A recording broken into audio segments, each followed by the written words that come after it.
नमस्कार दोस्तों, भारत संरक्षण विंग लखपेड़ा बाग बाराबंकी के ऑफिशियल चैनल पर आप सभी का स्वागत है। डिक्टेशन रामधारी गुप्ता, खंड 1, प्रतिलेखन संख्या 19, 20 और 21, स्पीड 120। स्टार्ट होगा 5 सेकंड बाद।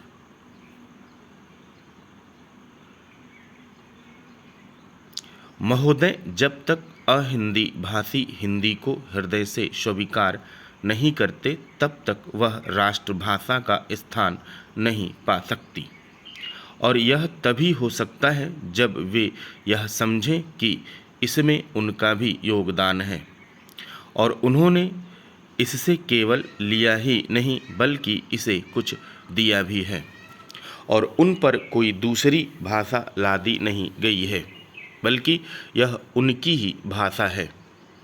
मेरे कहने का अर्थ यह है कि आप उनकी ही व्याकरण अपना लें।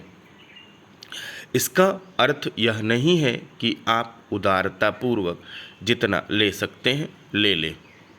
भाषा इसी प्रकार बन सकती है। यह भी आवश्यक नहीं है कि उसको स्वीकार करने पर आप वही लिखना आरंभ कर दें, परंतु जो वे लिखें उसको आप गलत न समझें। आज किसी भी भाषा का रूप वही नहीं है जो उसके प्रारंभिक काल में था। उसमें परिवर्तन होता रहता है।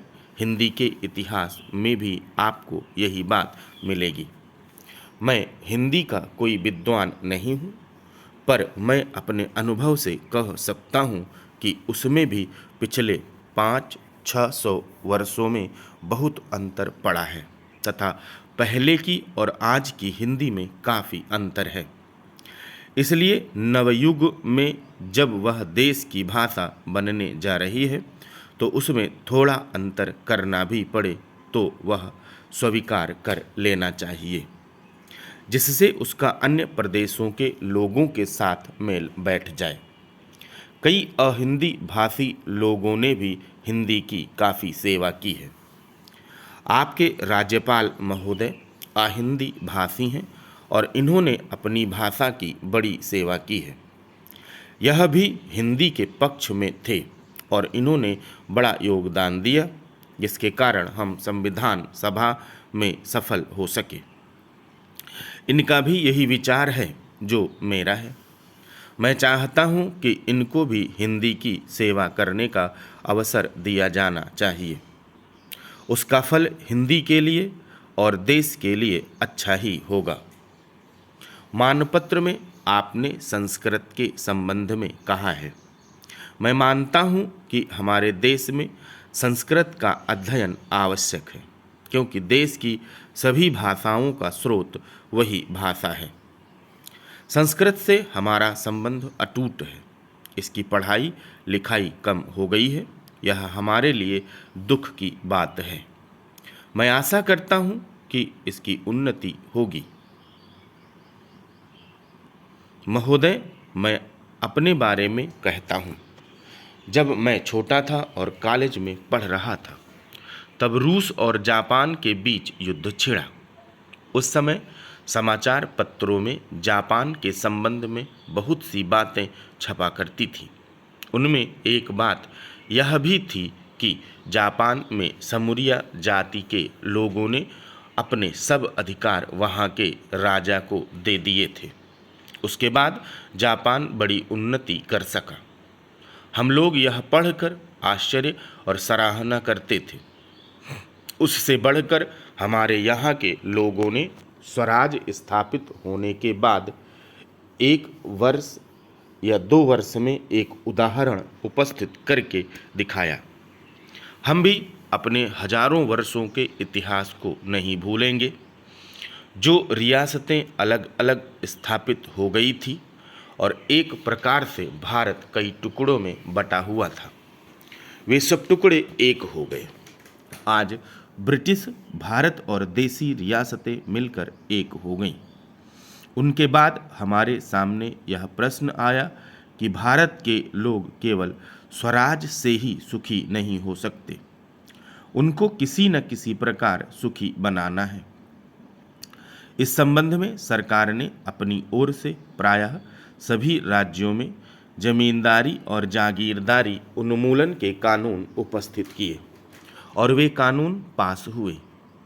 प्रसन्नता की बात तो यह है कि बहुत से स्थानों में कानून उन लोगों की स्वीकृति से तथा उन लोगों की सलाह से पास किए जिनकी जमींदारी और जागीरदारी समाप्त हो जानी थी। यह भी देश प्रेम का उदाहरण है। उन लोगों ने अपनी संपत्ति का त्याग इसलिए किया कि उससे सारे देश को लाभ पहुँचे। वह काम भी लगभग पूरा हो गया और पूरा होता जा रहा है। हमारे सामने मार्ग प्रशस्त है और अब हमें इस पर चलने की शक्ति चाहिए। हम में परस्पर कभी कभी इस प्रकार की संकुचित धार्मिक अथवा सामाजिक भावना देखने में आती है, जिसके कारण कभी कभी लड़ाई झगड़े हो जाते हैं। हम इस चीज़ को भी दूर करने का प्रयत्न कर रहे हैं। हमारे संविधान में स्पष्ट बता दिया गया कि कोई चाहे किसी भी धर्म का क्यों न हो, किसी भी जाति का क्यों न हो, इस देश में सबको समान अधिकार है। गरीब से गरीब आदमी को भी वही एक वोट देने का अधिकार है जो कि राजा साहब को है या मुझे है। धर्म के नाम पर किसी प्रकार का भेदभाव नहीं किया जाता। अध्यक्ष महोदय, मैं आपका आभारी हूँ कि आपने मुझे बोलने का अवसर दिया। इस देश की वर्तमान भारी संकट के समय में और विशेष रूप से उस समय जबकि हम लड़ाई से अभी निवृत्त हुए हैं और आकाश में लड़ाई के बादल दूसरी तरफ से आने शुरू हुए हैं। हमारे वित्त मंत्री ने जो बजट पेश किया है वे इसके लिए बधाई के पात्र हैं। यद्यपि भिन्न भिन्न पहलुओं को लेकर आलोचनाएं की गई हैं, लेकिन यदि उनकी कठिनाइयों को भी देखा होता कि राष्ट्र को किन किन संकटों का सामना करना पड़ रहा है, इस बात पर भी अगर मेरे से पहले बोलने वाले वक्ताओं ने विचार किया होता तो मेरा विश्वास है कि उनकी आलोचनाओं का आधार कुछ दूसरा होता। उन्होंने ऐसे कठिन अवसर पर यह एक संतुलित बजट पेश किया, उसके लिए मैं उन्हें बार बार बधाई देता हूँ, लेकिन साथ ही साथ मैं अपना यह कर्तव्य समझता हूँ कि कुछ ऐसे विचार भी उनके सामने प्रस्तुत करूं जिससे उनकी कठिनाइयां कुछ हल हो जाएं। उदाहरण के रूप में विगत 2 वर्षों में लेखा जोखा कमेटी में बैठने के समय मुझे ऐसा अनुभव हुआ कि इस देश में 2-3 इस प्रकार की त्रुटियां मौजूद हैं जिनको दूर करने के लिए, जिनकी जांच करने के लिए यदि कोई एक कमेटी या आयोग बिठा दिया जाए तो राष्ट्र को, राष्ट्र की सरकार को, राष्ट्र के विकास कार्यों को और राष्ट्र की रक्षा व्यवस्था के लिए करोड़ों नहीं अरबों की व्यवस्था फौरन हो सकती है। केवल शासन को जागरूक होकर कुछ कदम उठाने की आवश्यकता है। अभी कुछ छिपे हुए धन का जिक्र किया गया। सरकार ने भी समय समय पर ऐसा आभास दिया कि इस देश में लगभग 30,000 करोड़ रुपए का छिपा धन मौजूद है। स्वयं मैं नहीं समझ पाता हूँ कि जब सरकार ऐसा अनुभव करती है तो इसकी व्यवस्था करने में उसको दिक्कत क्या आ रही है। ऐसा मालूम होता है कि कहीं इच्छा शक्ति की कमी है।